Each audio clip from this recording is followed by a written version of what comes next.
Hi అండి. Welcome to need to nature. నేను మీ రామ్కుమారిని. బాగున్నారా అండి అందరూని? మేము శ్రీ శాంతి ఆశ్రమం వచ్చామండి మా ఫ్యామిలీ మెంబర్స్ అందరముని. ముందుగా గణేష్ని నమస్కరించుకున్నామండి. ఏ పని చేసినా ముందు విఘ్నేశ్వరుని నమస్కరించుకోవాలి కదండి. మేము ఇక్కడ చిన్న పని నుండి వచ్చామండి ఈ ఆశ్రమంలోకి. మళ్ళీ వీడియోలో మేము ఎందుకు వచ్చింది చెప్తానండి. ఇదిగోండి ఈ స్తూపంలో ఉన్న మహర్షేనండి ఈ ఆశ్రమాన్ని స్థాపించిన ఆయన. భోజనాలు వండిన తర్వాత ఆ భోజనాలు ఆ దేవుడి దగ్గర పెట్టి నమస్కరించుకోమన్నారండి. మేము కూడా నమస్కరించుకున్నాము. అలాగే కొన్ని ఫొటోస్ అవి దిగామండి. అంతా చాలా పీస్ఫుల్గా ఉందండి. అంతా పచ్చటి మొక్కలతోటి పచ్చటి వాతావరణం, అట్మాస్ఫియర్ చాలా బాగుందండి.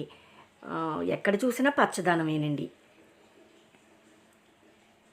నలుదిక్కులు చూసినా సరే పచ్చదనమే కనిపిస్తుందండి. పెద్ద పెద్ద చెట్లండి, కొబ్బరి చెట్లు, మామిడి చెట్లు, జీడి మామిడి చెట్లు ఇవన్నీనండి. ఇప్పుడు మేము ఈ నడిచి ప్లేస్లో లేవు కానండి, ఇంకా లోపలికి వెళ్తే చాలా మొక్కలు ఉన్నాయండి. ఒక ఫారెస్ట్లోకి వెళ్ళినట్టే అనిపించిందండి. 300 ఎకరాల్లో కట్టారంటండి ఈ ఆశ్రమం. చాలా బాగుందండి. మీకు కూడా చూపిందామన్న ఉద్దేశంతో చిన్న వీడియో తీసి చూపిస్తున్నాను, చూసేయండి. ఇగోండి ఇక్కడ క్రీపర్లు ఉన్నాయండి. ఆ క్రీపర్కి ఎల్లో కలర్ ఫ్లవర్స్ ఉన్నాయి. మనం మిద్దె తోట పెంచుతున్నాం కాబట్టి ఇలాంటి క్రీపర్లు పెట్టుకుంటే హనీ బీన్స్ ఎక్కువ వస్తాయండి వీటికి. ఇవి మనం పెంచుకోవాలండి ఈ క్రీపర్స్. నేను కూడా ఒక మొక్క తీసుకుంటానండి ఈ క్రీపర్ ఎక్కడన్నా దొరికితే. నేను కూడా పెట్టుకోవాలి. ఎక్కడ చూడండి మొక్కలే మొక్కలు. నాకు ఇంకా ఆనందం ఎక్కువైపోయిందండి. చేతిలో ఉంటే ఆ ఫ్లవర్ నలిగిపోతుందని మళ్ళీ అలా పచ్చడి మొక్కల మీదే పెట్టేశాను. ఆ పచ్చటి మొక్కల మీద పెట్టాను.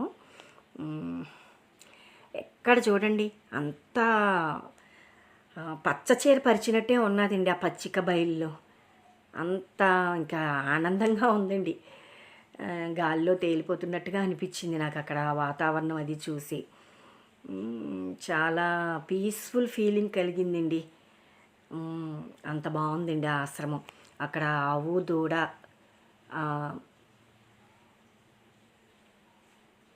ఉన్నదండి, చూసాము అది. ఇంకా చాలా ఉన్నదండి ఆ ఆశ్రమం అంతా చూపించాలంటే ఒక్క వీడియోతో సరిపోదండి. ఒక 2-3 వీడియోలు చేసి పెడతానండి, మీరు చూద్దురుగానండి. అంత బాగుందండి. ఆ ఫ్లవర్స్ చూడండి, మనం పలకరిస్తున్నట్టుగా ఉన్నాయండి ఆ మొక్కలు. దగ్గరికి వెళ్ళి టచ్ చేసి హాయ్ చెప్తున్నట్టుగా ఇలా పలకరిస్తున్నాను అన్నమాట. అంత బాగున్నాయండి. మొత్తం బాగా ఎంజాయ్ చేసామండి ఆ ఆశ్రమానికి వెళ్ళి.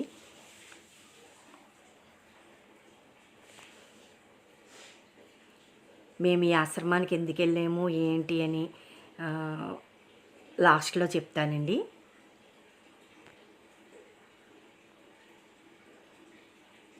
ముందుగా ఈ ఆశ్రమం అంతా చూసేయండి.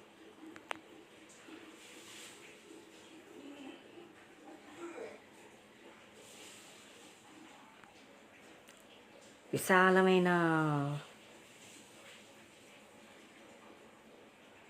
ప్రాంగణం అండి. 300 ఎకరాలంటే ఎంత ఉంటుందో చూడండి. మనం తిరగాలన్నా తిరగలేమండి, అంత బాగుంది.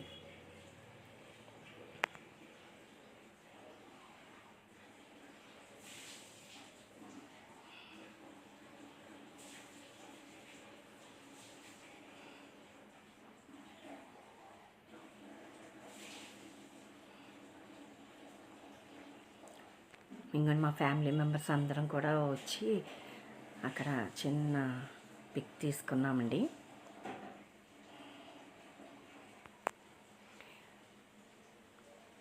ఇప్పుడు చెప్తానండి ఇక్కడికి మేము ఎందుకు వచ్చామంటే, మా అత్తమ్మగారు కాలం చేశారు కదండి. మా అత్తమ్మగారి పేరు మీద ఈ ఆశ్రమంలో మనీ కట్టామండి. దానివలన అందుచేతే వచ్చామండి మేము ఇక్కడికి. అత్తమ్మగారి పేరు చెప్పి ఇక్కడ భోజనాలు పెడతారండి ఆ రోజు. మాకు చాలా సంతోషంగా ఉన్నదండి ఈ ఆశ్రమం చూసినందుకు.